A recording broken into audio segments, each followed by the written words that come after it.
ముందున కొన్ని నిమిషాలు మీ వాక్యాన్ని ధ్యానిస్తుండగా పరిశుద్ధాత్మ దేవుడా మీ ఆత్మకార్యం జరిగించి మీ వాక్యం ద్వారా నేరుగా మాతో మాట్లాడండి. మా హృదయాలు తెప్పరిల్ల చేయండి.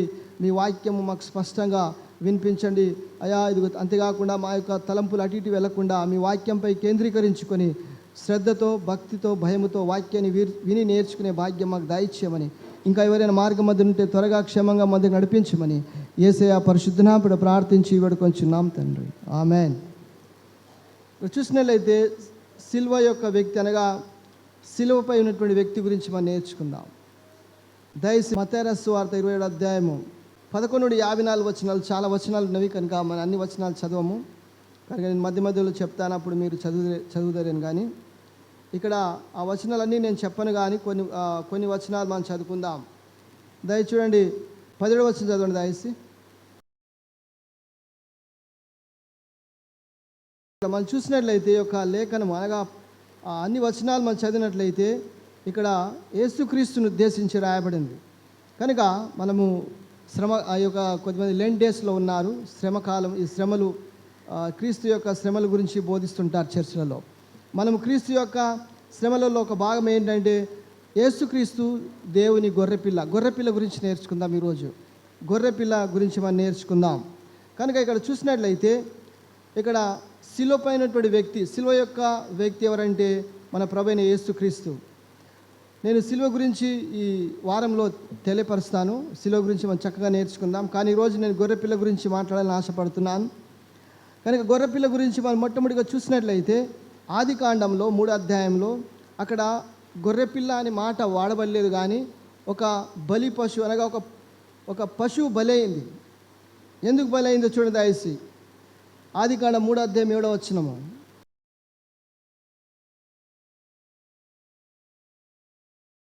ఇక్కడ చూసినట్లయితే మనందరూ తెలుసు, ఇక్కడ ఏదైనా తోటలో మనిషి యొక్క అవిధేయత మరియు పాపం కోసము జంతువు బలి అర్పించినట్లుగా మనం చూడవచ్చు. వారు చేసిన యొక్క పాపము, వారు చేసిన యొక్క అవిధేయతను బట్టి ఇక్కడ ఏం బలి అయింది? ఒక జంతువు. కానీ ఇక్కడ గొర్రెపిల్లని రాయబడలేదు, కానీ ఒక జంతువు బలి అయింది కనుక దాని యొక్క చర్మము వలిచి వారికి బట్టలు అనగా దాని యొక్క నగ్నత్వం అనగా వారి దిగంబరత్వాన్ని కప్పుకోవడానికి దేవుడు వారికి ఇచ్చాడు. మానవుడు తాత్కాలికంగానే ఆలోచిస్తాడు. ఆకులు, తాను అంజురపు ఆకులు కట్టుకున్నారు కానీ అవి తాత్కాలికంగా అవి చినిగిపోతాయి, మళ్ళీ దిగంబరత కనబడుతుంది. కనుక దేవుడి వారి పాపం అనేటువంటి ఒక దిగంబరత్వము, పాపం అనేటువంటి ఒక నగ్నత్వాన్ని దేవుడు ఏం చేశాడు? అక్కడ ఉన్నటువంటి జంతువులలో నుండి దాన్ని తీసుకొని దాన్ని చంపి దాని చర్మాన్ని ఒలిచి వాళ్ళకి ఇచ్చాడు కట్టుకోమని. కనుక మొట్టమొదటిగా మనం ఏం చూస్తున్నామంటే వీరు చేసిన పాపానికి అక్కడ ఏం బలైంది? ఒక పశువు బలైంది. కొద్దిమంది ఏం నమ్ముతారంటే బహుశా దేవుడు ఒక గొర్రెపిల్లని తీసుకొని దాన్ని బలి చేసి దాన్ని చంపి మరి దాని యొక్క చర్మాన్ని ఓల్చి వారికి ఇచ్చినట్లుగా. కానీ బైబిల్లో అక్కడ గొర్రెపిల్లని రాయబడలేదు, కానీ ఒక జంతువు, ఒక పశువు వారు చేసిన అవిధేయత పాపానికి బదులుగా బలైంది. చూసారా? దేవుడు వారికి ఒక పరీక్ష పెట్టాడు, కానీ ఆ పరీక్షలో వారు ఫెయిల్ అయిపోయారు. అందుకని దేవునికి తెలుసు, కొద్దిమంది అంటారు దేవునికి తెలుసు కదా. ఏమని తెలుసు? దేవునికి తెలుసు వీళ్ళు తినకూడని పండు తింటారని దేవునికి తెలిసి ఎందుకు దేవుడు ఆ తోట మధ్యలో ఎందుకు ఆ ఫలాన్ని పెట్టాడు? మన దేవుడు ఎలాంటి వాడంటే అందరికీ స్వేచ్ఛ ఇచ్చాడు. అనగా మనకు స్వచిత్తము, ఫ్రీ విల్ అన్నమాట. మనం నిర్ణయించుకోవాలి. దేవుడు ఒకవేళ నువ్వు పాపం చేసినట్లయితే పరలోకం నుండి నిన్ను ఆపడు. దేవుడు నిన్ను ఆపడు. ఎందుకంటే నీకు స్వేచ్ఛని ఇచ్చాడు, నీకు ఒక ఫ్రీ విల్ ఇచ్చాడు కనుక అది నువ్వు నిర్ణయించుకోవాలి. అందుకే దేవుడు మనల్ని రాబర్ట్స్ లాగా చేయలేదు. రాబర్ట్స్ ఉంటే ఇక రాబర్ట్స్ లాగా రిమోట్ కంట్రోల్ పెట్టుకొని మనం కంట్రోల్ చేయడానికి దేవుడు చేయలేదు. మనల్ని మనుషుల్లాగా చేశాడు, మనకు స్వేచ్ఛ ఇచ్చాడు, స్వతంత్రం ఇచ్చాడు. దాన్ని మనం ఎలా ఉపయోగించుకుంటామో దాని ఆధారపడి ఉంటుంది. అందుకని ఇక్కడ చూసినవి ఏంటంటే ఏదైనా తోటలో ఆదాము అవ్వలు చేసిన యొక్క అవిధేయత పాపానికి బదులుగా ఒక పశువు బలైంది కనుక బలి పశువు దానివల్ల వారి యొక్క దిగంబరత్వాన్ని కప్పినట్లుగా మనం చూడొచ్చు. రెండవ సన్నివేశానికి వెళ్దాం. గొర్రెపిల్ల వాగ్దానం చేయబడ్డది. ఆదికాండం 22వ అధ్యాయము 8వ వచనం దయచేసి. గొర్రెపిల్ల అక్కడ వాగ్దానం చేయబడింది. మనందరికీ తెలిసినటువంటి యొక్క లేఖన భాగమే.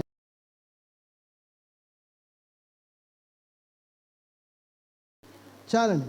గొర్రెపిల్ల అక్కడ వాగ్దానం ఆదికాండంలో మనకు తెలుసు. అబ్రహాము ఏకైక కుమారుడు ఇస్సాకుని దేవుడు బలిగా అడిగినప్పుడు అబ్రహాము వెనుకంజ వేయలేదు, వెనుక తీయలేదు. ఆయన కుమారుని బలి ఇవ్వడానికి వారు సిద్ధపడి వెళ్తున్నారు. వారు ప్రయాణమై వెళుచున్నారు. గాడిదకు గంతు కట్టి మరి దాసుని తీసుకొని వారు బయలుదేర్చు ఆ కొండ యొద్దకు వచ్చారు. కొండ యొద్దకు వచ్చినప్పుడు తన దాసునితో చెప్పాడు, ఏమని, నువ్వు ఇక్కడనే ఉండు, మేము వెళ్ళి దేవునికి బలి అర్పించి మళ్ళీ వస్తామన్నారు. ఆ మాటల్లోనే విశ్వాసం ఉంది. మళ్ళీ మేము వస్తామని చెప్పాడు కనుక వారు దాసుడు అక్కడనే ఉన్నాడు. వారు వెళ్తుండగా తన కుమారుడు ఇస్సాకు అబ్రహాంతో ప్రశ్నించాడు, అయ్యా ఒక ప్రశ్న అడుగుతానంటే ఆయన అన్నాడు, అడుగుమన్నప్పుడు అన్నాడు, ఇదిగో మరి కట్టెలు ఉన్నవి, నిప్పు ఉంది, కానీ బలి ఎక్కడ ఉంది అని అడిగాడు. అప్పుడు ఏమన్నాడు, దేవుడే దాన్ని ఇస్తానన్నాడు. యెహోవా జైరే అనగా దేవుడు దాన్ని అనుగ్రహిస్తాడు. కనుక గొర్రెపిల్ల మరి ఆదికాండంలో చూసిన వాగ్దానం చేయబడింది. అనగా మరి బదులుగా ఇస్సాకు బదులుగా దేవుడు ఆ పొట్టేలుని ఇచ్చాడు. అప్పుడు అబ్రహాము దాన్ని తీసుకొని దాన్ని బలి అర్పించాడు. నిజమే. ఇక్కడ మనం ఏం చూస్తున్నామంటే యేసుక్రీస్తు ఒక గొర్రెపిల్లగా మనకు బదులుగా మరి దేవుడు ఆయనను దాన్ని అనుగ్రహించాడు. దేవుని లోక పాపం మోసుకొని పోవచ్చిన దేవుని గొర్రెపిల్ల, మనందరి పాపము మనందరి దోషము ఆయన మీద వేయబడ్డది. అందుకే ఆయన గొర్రెపిల్లగా మనం చూస్తున్నాం. ఆదికాండంలో కూడా అదే చూస్తున్నాం. ఏంటంటే దేవుడు మరి అక్కడ ఇస్సాకు బదులుగా ఆ యొక్క పోటేలు గొర్రె బదులుగా అర్పింపబడ్డది. ఒకసారి రష్యన్ సర్కస్ వాళ్ళు, నేను ఇంతకుముందు చెప్పాను ఈ ఉదాహరణ. రష్యన్ సర్కస్ అంటే చాలా పేరు ప్రఖ్యాతిగాంచిన సర్కస్. ఇప్పటికి కూడా రష్యన్ సర్కస్ వాళ్ళు చాలా గాంచిన వారు. వారు ఏం చేస్తున్నారంటే రష్యా నుండి రోమా అనగా ఇటలీ దేశానికి వెళ్ళుచున్నారు. రోమ్ అనేటువంటి ఆ యొక్క రాజధానిలో ఒక పెద్ద షో అనగా అక్కడ సర్కస్ వాళ్ళు ప్రదర్శించాలి. ఆ రోజుల్లో 1960 సంవత్సరం, 62 సంవత్సరాల మధ్య వారు ప్రయాణమై వెళ్తున్నారు. వాళ్ళు సముద్రం గుండా అడవుల గుండా వెళుచుండగా ఒకరోజు వారు వెళ్తూ చాలామంది పెద్ద గుంపు కనుక సర్కస్లో చాలామంది ఉంటారు. వాళ్ళు వెళ్తుండగా వాళ్ళు అడవిలో గుండా వెళ్తుండగా ఒక సింహం వారికి కనబడ్డది. వారు ఏం చేశారంటే ఈ సింహంని పట్టుకుందామని చెప్పి ఆ సింహాన్ని పట్టుకొని ఏం చేశారు, ఇప్పుడు సింహాన్ని వెనక్కి తీసుకెళ్ళలేము కనుక దీన్ని మనతో పాటే తీసుకొని వెళ్దామని చెప్పి సింహాన్ని బోన్లో పెట్టి తీసుకెళ్లారు. వారు ఆ సింహంను వారితో పాటు తీసుకెళ్లారు. దానికి ట్రైనింగ్ లేదు, అది అడవిలో ఉన్న సింహము. దాన్ని తీసుకెళ్ళిన తర్వాత ఏమైందంటే వాళ్ళు రోమ్ రాజధానికి వచ్చారు. సర్కస్ స్టార్ట్ అయింది. సర్కస్ ప్రదర్శిస్తున్నారు. ఒకరోజు 2 రోజులు అయిపోయింది. చాలామంది జనాలు వస్తున్నారు. వారు ఆ రోజు చాలామంది జనం వచ్చారు. సర్కస్ జనమంతా నిండి ఉన్నది. ఆ యొక్క హాల్ అంతా వాళ్ళు సర్కస్ చూడడానికి వచ్చారు. అప్పుడు వాళ్ళు సర్కస్ చేయించినగా ఏమైందంటే ఎవరైతే సింహాలు తీసుకురావాలో వాళ్ళలో ఒక వ్యక్తి పొరపాటున ఈ సింహాన్ని తీసుకొచ్చాడు. ఏ సింహము? అడవిలో పట్టబడిన సింహము. అడవిలో పట్టబడిన సింహాన్ని ఏం చేశాడు ఆయన? ఆ యొక్క సర్కస్ మధ్యలోకి తీసుకొచ్చాడు. అప్పుడు వాడు అనుకున్నాడు ఇది చెప్పినట్లుగా వింటుందని చెప్పి ఆ సింహం ఏమన్నాడంటే, ఇదిగో నోరు తెరవమన్నప్పుడు అది నోరు తెరవలే కానీ పంజగొట్టి దాని మీద ఒక దెబ్బేసింది. వాడు అక్కడనే చనిపోయాడు. ఆ తర్వాత అది ప్రజల్లోకి అక్కడ చూస్తున్నట్టు ప్రజల మధ్యకు జంప్ చేసింది. దానికి దొరికిన వాళ్ళందరినీ పంజలు కొడుతూ ఒక 2-3 గాయపరిచింది. ఆ విధంగా రోమా వీధుల్లోకి వెళ్ళిపోయింది. ఆ సర్కస్ నుండి బయటపడి వీధుల్లోకి వెళ్ళిపోయింది. వీధుల్లో ఎవరు కనబడ్డే వాళ్ళని అటాక్ చేస్తూ ఉంది. అప్పుడు రేడియోలో టీవీలో చెప్పారు, ఇదిగో ఈ రోమా వీధుల్లో ఒక మృగము సింహం అనేది తిరుగుతూ ఉన్నది, దయచేసి మీరు ఇంట్లోంచి బయటికి రాకూడదు, మీరందరూ ఇంట్లోనే పరిమితం కాండి, అది పట్టుబడే వరకు ఎవరు కూడా బయటికి రావద్దని చెప్పి అనౌన్స్మెంట్ జరుగుతూ ఉన్నవి. వీధుల్లోకి రావడానికి ప్రజలు భయపడుతున్నారు. ఆ సింహం ఎక్కడి నుండి వస్తుందో, ఎలా మరి చంపేస్తుందో అని చెప్పి అందరూ భయపడుతున్నారు. దాన్ని పట్టుకోవడానికి చాలా విధాలుగా ప్రయత్నించారు, కానీ అన్నీ విఫలమైపోయాయి. అప్పుడు ఆ గవర్నమెంట్ వాళ్ళందరూ కూర్చుని ఒక ఆలోచన చేశారు. ఏంటంటే ఒక నాలుగు దారుల మధ్య వాళ్ళు ఒక బోన్ చేశారు. ఆ బోన్లో ఒక తెల్లని గొర్రెపిల్లని పెట్టారు. ఆ గొర్రెపిల్ల పెట్టి దాన్ని కట్టేశారు. ఆ బోన్ లోపల అది గట్టిగా అరుస్తూ ఉంది.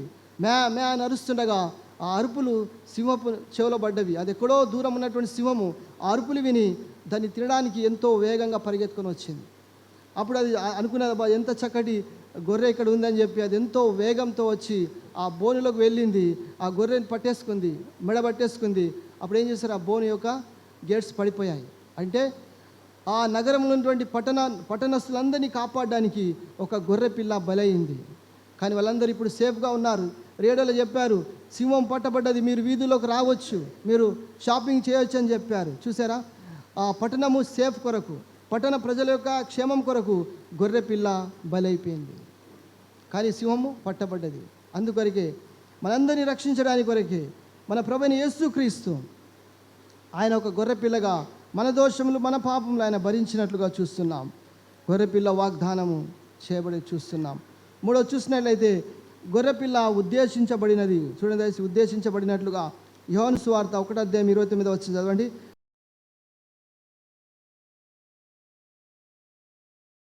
ప్రకటన 13:8.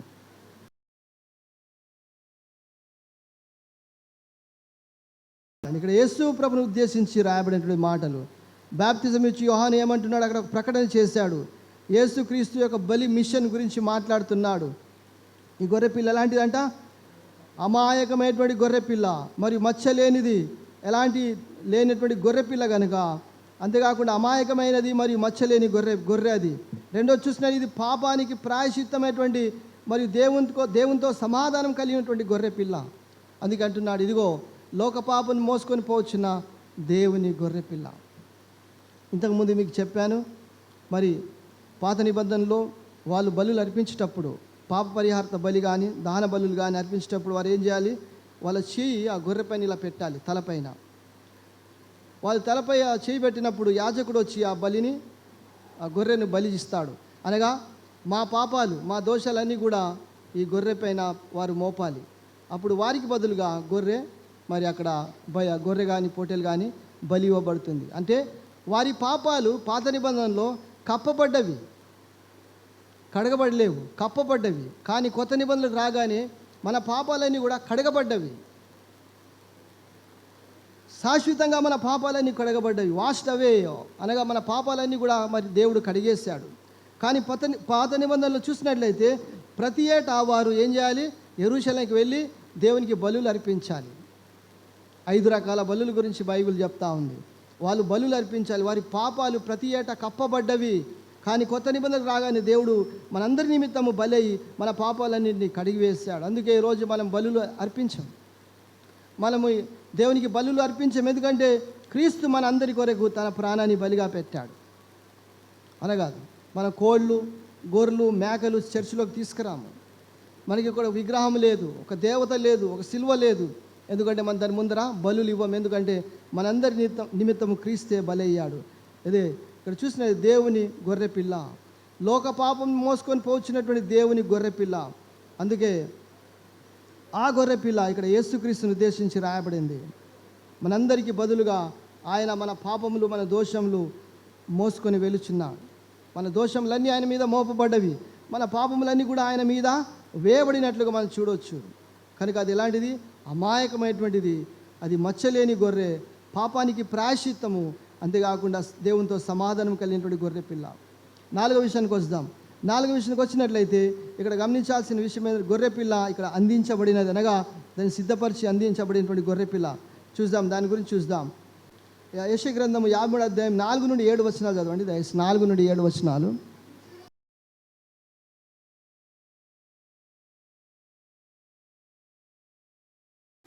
చాలండి. చూసినట్లయితే గొర్రెపిల్ల అందించబడినది అనగా ఇక్కడ మొట్టమొదటిగా లొంగిపోయిన గొర్రెపిల్ల, అనగా అది లొంగిపోయినది. ఇక్కడ చూడొచ్చు మనం ఆ 4-7 వచనాలు. అది తిరుగుబాటు చేయలేదు, అది లొంగిపోయినటువంటి గొర్రెపిల్లగా మనం చూడవచ్చు ఇక్కడ. ఎందుకంటే లేఖనములు నెరవేరాలి. లేఖనములు యేసుక్రీస్తు యొక్క జీవితంలో నెరవేరడానికి ఆయన లొంగిపోయాడు. ఆయన ఓడిపోలేదు, ఆయన భయపడి లొంగిపోలేదు. లేఖనములు నెరవేరడానికి ఆయన లొంగిపోయిన గొర్రెపిల్లగా చూస్తున్నాం. కనుక మేము హిందువుల నుండి వచ్చాం కనుక ఒకరోజు ఏం జరిగిందంటే వాళ్ళు దేవునికి బలి ఇవ్వడానికి గొర్రెని తీసుకొచ్చారు. నేను అక్కడే ఉన్నాను, ఆ రోజు చూస్తూ ఉన్నాను. అక్కడ ఏం జరిగింది, వాళ్ళు దేవుని గొర్రెని తీసుకొచ్చారు. కానీ పొరపాటున ఆ గొర్రె వాళ్ళ చేతి నుండి తప్పించుకొని పారిపోయింది. ఇప్పుడు ఆ గొర్రె కావాలి, దానికి పూజలు అయ్యాయి, కుంకుమ పసుపు పెట్టారు, ఊరంతా దాన్ని ఏం చేశారంటే ఊరంతా తిప్పారు. ఆ తర్వాత పలకలు కొట్టి ఊరంతా తిప్పారు. మరి అదే కావాలి, మళ్ళీ వేరేది కావాలి.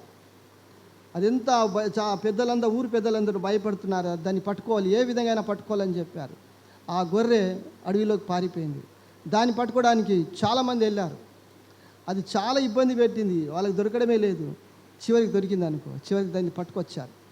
అయితే అక్కడ జరిగిన విషయం ఏంటంటే వాళ్ళని చాలా ఇబ్బంది పెట్టించింది. చివరికి తీసుకొచ్చి బలి ఇచ్చారు. కానీ ఇక్కడ ఏమంటున్నంటే, కానీ ఇది అలాంటిది గొర్రె కాదు, లొంగిపోయిన గొర్రె. అందుకే లేఖనం నెరవేరడానికి ఇవన్నీ కూడా జరుగుతూ ఉన్నవి. రెండోది చూసినట్లే వధకు తేబడిన గొర్రె పిల్ల వలె, వధకు అనగా బలి ఇవ్వడానికి తేబడినటువంటి గొర్రె పిల్ల వలె మరి అది అక్కడ మనం చూస్తున్నాం. యేసుక్రీస్తు వధకు తేబడిన గొర్రె పిల్ల కనుక మరి అంతేకాకుండా మూడోది చూసినది మౌనంగా ఉన్నటువంటి గొర్రె పిల్లగా మనం చూడవచ్చు. అది మౌనంగా ఉన్నది, నోరు తెరవలేదు. ఆ పల్లవి వాడండి, ఆ పల్లవి చరణము.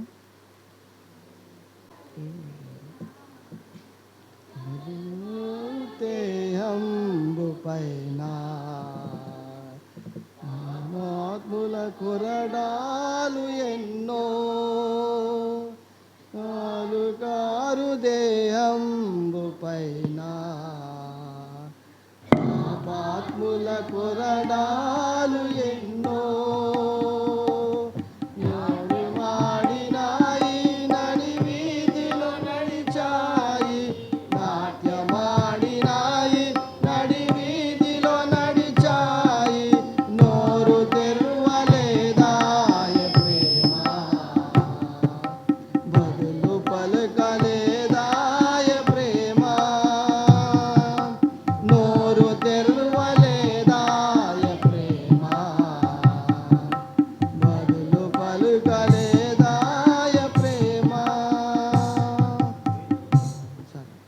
కనుక నోరు తెరవలేదు, బదులు పలకలేదు, మౌనంగా ఉండిపోయినది.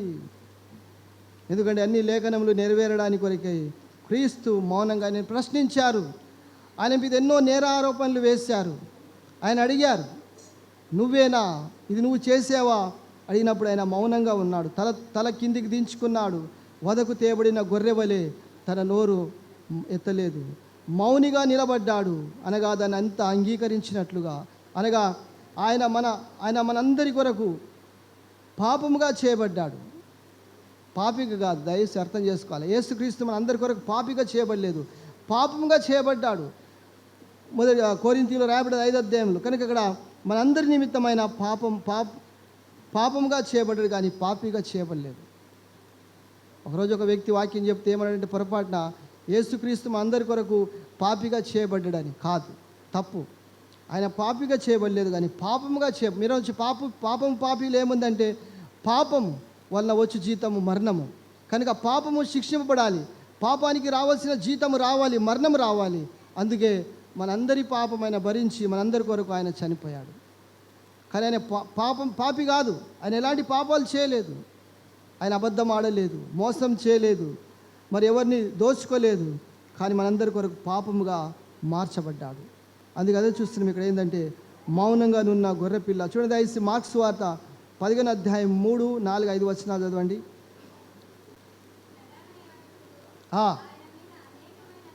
అనేకమైన నేరములు మోపగా చెప్పవా?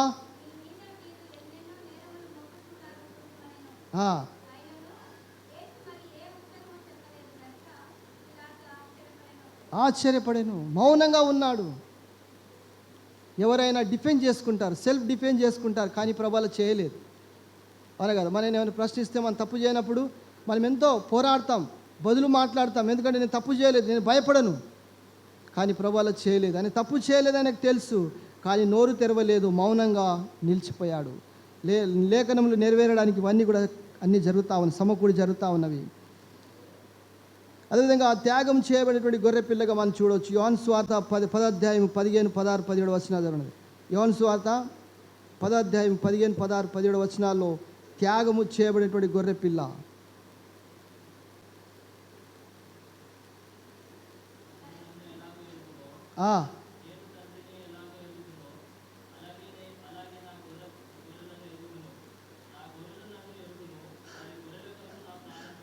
గొర్రెల కొరకు నా ప్రాణము పెట్టుచున్నాను.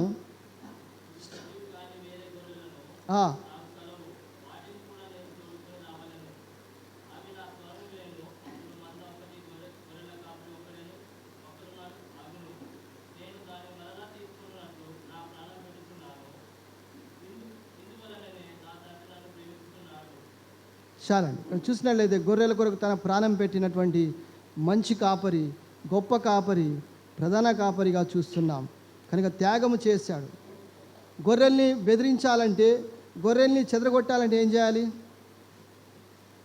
ఏం చేయాలి చెప్పండి? గొర్రెల కాపరిని చంపేయాలి.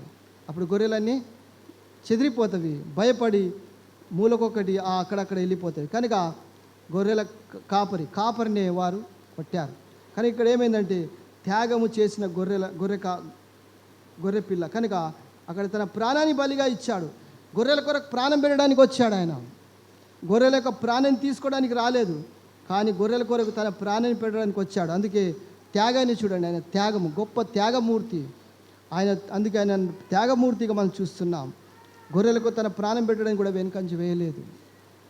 కనుక చూడండి ఎంత గొప్ప త్యాగం చేశాడు, ఒకసారి ఆలోచించండి. అంతేకాకుండా మనం చూసినట్లయితే మత్తయి రాసిన సువార్త 20 అధ్యాయం 28వ వచనము, 20 అధ్యాయం 28వ వచనము, పరిచర్య చేయించుకున్నటకు రాలేదు కానీ పరిచర్య చేయుటకు అనేకులకు ప్రతిగా విమోచన క్రయధనముగా ప్రాణంనిచ్చుటకు వచ్చెను.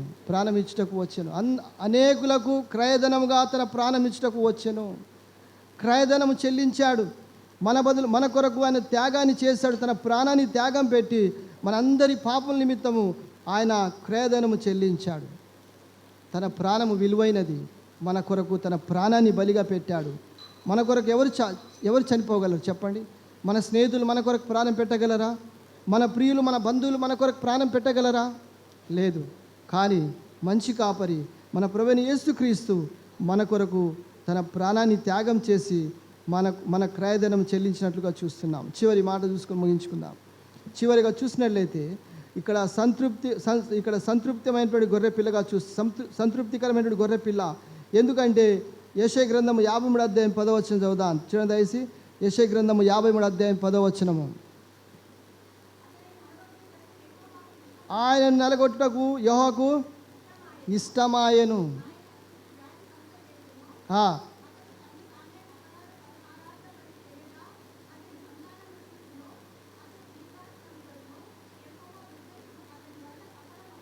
చాలండి. యెహోవాకు ఏమి ఇష్టమైందంట? ఆయన నలగొట్టుటకు ఇష్టమాయెను. యేసుక్రీస్తుని ఎవరు చంపారు? యేసుక్రీస్తును ఎవరు చంపారు? రోమీలు చంపారా? యూదులు చంపారా? ప్రధాన యాజకుడు చంపించాడా? లేకపోతే మనం చంపామా? మన పాపం వల్ల మనం ఆయన చంపేశామా? ఎవరు చంపారు? యేసు ప్రభుని ఎవరు చంపేశారు? తండ్రికి ఇష్టమాయెను. తండ్రి ఆయనను మొత్తాడు.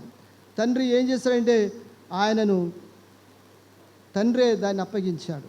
అందుకంటున్నాడు తండ్రికి ఇష్టమాయెను. కుమారుడు చనిపోవడం తండ్రికి ఇష్టమాయెను. యేసుక్రీస్తుని ఎవరు చంపలేదు. యేసుక్రీస్తుని తండ్రే ఆయన ఏం చేశాడు? ఇక్కడ 10వ వచనం చూసాం కదా, ఇప్పుడు చూసాం కదా, అతని నలగొట్టబడుటకు యెహోవాకు ఇష్టమాయెను, తండ్రికి ఇష్టమాయెను. కనుక మరి అక్కడ తన చెయ్యి విడిచిపెట్టాడు. ఆ క్షణం కొరకు యేసుక్రీస్తును చంపడానికి ఎవరికి కూడా శక్తి లేదు. రోమీలు చంపలేరు, యూదులు చంపలేరు, గ్రీక్ దేశస్తులు చంపలేరు, మనం కూడా చంపలేము. ఎందుకంటే ఆయన అంటున్నాడు, ప్రాణం పెట్టుటకును ప్రాణము తీసుకుంటకు ఆయనకు శక్తి గలదు. కనుక ఆయనను చంపడం అసాధ్యం. కానీ దేవుడికి ఇష్టమాయను కనుక ఆయన దేవుని చిత్తానికి లోబడిన వాడుగా మనం చూస్తున్నాం. తండ్రి చిత్తానికి లోబడిన వాడుగా మనం చూస్తున్నాం. తిరుగుబాటు చేయలేదు. గెత్సెమనీ తోటలో ఉన్నప్పుడు దేవుడు ఆయనకు ఒక పాత్ర ఇచ్చాడు. ఆ పాత్ర త్రాగాలి. ఆయన ప్రార్థించాడు, ప్రభువా నీ చిత్తమైతే ఈ పాత్ర నా నుండి తొలగించుము. కానీ దేవుడు ఏ సమాధానం చెప్పలేదు, మౌనంగా ఉన్నాడు. ముమ్మారు ప్రార్థించాడు. చివరికి అన్నాడు, తండ్రి నీ చిత్తమే నెరవేరుగాక అని చెప్పి ఆ పాత్రను పుచ్చుకున్నాడు. కనుక ఆయన కన్నీళ్లు విడిచాడు. ఎంతవరకు కన్నీళ్ళు ఎలా మారాయంట? రక్త బిందులుగా మారిపోయాయి. ఎంత ఏడ్చాడో ఒకసారి ఆలోచించండి. కన్నీళ్ళు రక్తంగా మారాలంటే ఎంత ఏడవాలి. ఆయన ఎంతో తాను నలగొట్టుకున్నాడు, ఎంతో ఏడ్చాడు. ఏదైనా తోటలో క్షమించాలి, గెత్సెమనీ తోటలో ఆయన ఎంతో బాధపడ్డాడు, కన్నీళ్లు గార్చాడు, ప్రార్థించాడు. కానీ దేవుని చిత్తముకు లోబడి తండ్రి చిత్తానికి తాను అప్పగించుకున్నాడు. చివరికి అన్నాడు, నీ చిత్తమే జరుగునుగాక. కనుక సంతృప్తికరమైనటువంటి గొర్రె పిల్లగా మనం చూస్తున్నాం. తండ్రికి ఇష్టమాయను, దేవునికి ఇష్టమాయను. కనుక చూడండి దయసి దేవుని మాట కూడా ఆయన ఎల్లప్పుడూ లోబడే ఉన్నాడు. బ్యాప్టిజం తీసుకొని బయటకు వచ్చి ఉండగా ఏమైంది, దేవుని ఆత్మ ఆయన పైకి పావురం అనే రూపంలో వచ్చింది. వచ్చినప్పుడు ఒక స్వరం కూడా వినబడ్డది. ఏమన్నాడు అక్కడ, ఈయన నా ప్రియకుమారుడు, ఈయన యందు నేను ఆనందించుచున్నాను. ఎందుకు ఆనందించున్నాడంటే తండ్రి యొక్క చిత్తాన్ని నెరవేర్చడానికి కొరకై, లేఖనములకు నెరవేర్చడానికి కొరకై, ధర్మశాస్త్రానికి లోబడి దాన్ని నెరవేర్చడానికి కొరకై వచ్చాడు కనుక అందుకే అంటున్నాడు, ఈయన యందు నేను ఆనందించుచున్నాను. సంతృప్తికరమైనటువంటి గొర్రెపిల్ల. తండ్రి మరి తన కుమారుని విషయంలో ఎంతో సంతోషించాడు. ఒకసారి ఆలోచించాలి. దేవుని యొక్క ఉగ్రత మన పైన రాకపోవడానికి కారణం ఏంటంటే మనం ఇంకా బ్రతికి ఉన్నామంటే అది కేవలం ప్రభుని బట్టే. మీకు ఒక చిన్న ఉదాహరణ చెప్తాను చూడండి. ఇక్కడ సిల్వ ఉంది. ఆ సిలువ పైన ఎవరు వేలాడదీయబడ్డారు? యేసు ప్రభు, తన ఏకైక తన ప్రియ కుమారుడు. ఆ సిలువపై వేలాడబడి తండ్రి యొక్క కోపాన్ని శాంతపరిచాడు. అప్పుడు ఏమైందంటే దేవుడి యొక్క ఉగ్రత మనపైన పడ్డప్పుడు, మనపైన ఉన్నప్పుడు, మనం ఒకవేళ వెళ్ళి ఆ సిలువ చాటున మనం దాక్కున్నప్పుడు దేవుని ఉగ్రత తన కుమారునిపై పడుతుంది. కానీ ఆ ఉగ్రత, ఆ కోపం ఏమైపోతుంది? మళ్ళీ ప్రేమగా మారిపోతుంది. మనం బ్రతికిపోయాం. మీకు చిన్నగా అర్థమయ్యేటట్లుగా చిన్న ఉదాహరణ చెప్తాను. ఒక కుమారుని తల్లిదండ్రులు శిక్షిస్తుండగా తల్లి లేదా తండ్రి కుమారుని శిక్షిస్తున్నాడు, బెత్తముతో శిక్షిస్తున్నాడు. అప్పుడు ఆ కుమారుడు వెళ్ళి ఎవరి వెనుక దాక్కున్నాడు? తల్లి వెనుక దాక్కున్నాడు. అయితే తండ్రి తన భార్యను కొడతాడా? నీకు అర్థమైంది, నీకు చెప్పేది అర్థం. ఒక కుమారుడు అల్లరి చేశాడు, తప్పు చేశాడు. కుమారుని శిక్షించడానికి కొరగా తండ్రి బెత్తం తీసుకొని కుమారుని కొట్టడానికి ప్రయత్నిస్తుండగా కుమారుడు వెళ్ళి తల్లి వెనుక దాక్కొని తల్లిని గట్టిగా పట్టుకున్నాడు. అప్పుడు తండ్రి అనగా కుమారుని యొక్క తండ్రి ఆయన కొడతాడ కంటిన్యూగా కొట్టాడు. ఎందుకంటే తెలుసు కొట్టినట్లయితే తల్లికి దెబ్బ తగులుతుంది. ఎందుకంటే తల్లి ఆయన భార్యను ఎంతో ఆయన ప్రేమిస్తాడు కనుక తన భార్యను ఆయన కొట్టలేడు. తన కుమారుని శిక్షించాలనుకుంటున్నాడు కానీ భార్య అడ్డం వచ్చి మధ్యలో ఉంది కనుక ఆయన కొట్టలేడు. అదేవిధంగా మనం చూసినట్లయితే మన తండ్రి యొక్క ఉగ్రత, కోపం మన పైన ఉంది. అయినప్పటికీ మనం శిలచాటున దాక్కున్నాం కనుక అది ప్రేమ రూపంగా తిరిగి మళ్ళీ వెళ్ళిపోయింది. మనం ఈరోజు బ్రతికి ఉన్నామాట ఇది ప్రభుని బట్టి. ఆయన యొక్క సమాధానం మన పైన ఉంటుంది. దేవునితో మనకు సమాధానం ఏర్పరిచాడు. చివరి మాట ముగించుకుందాం. 1 యోహాను 4:10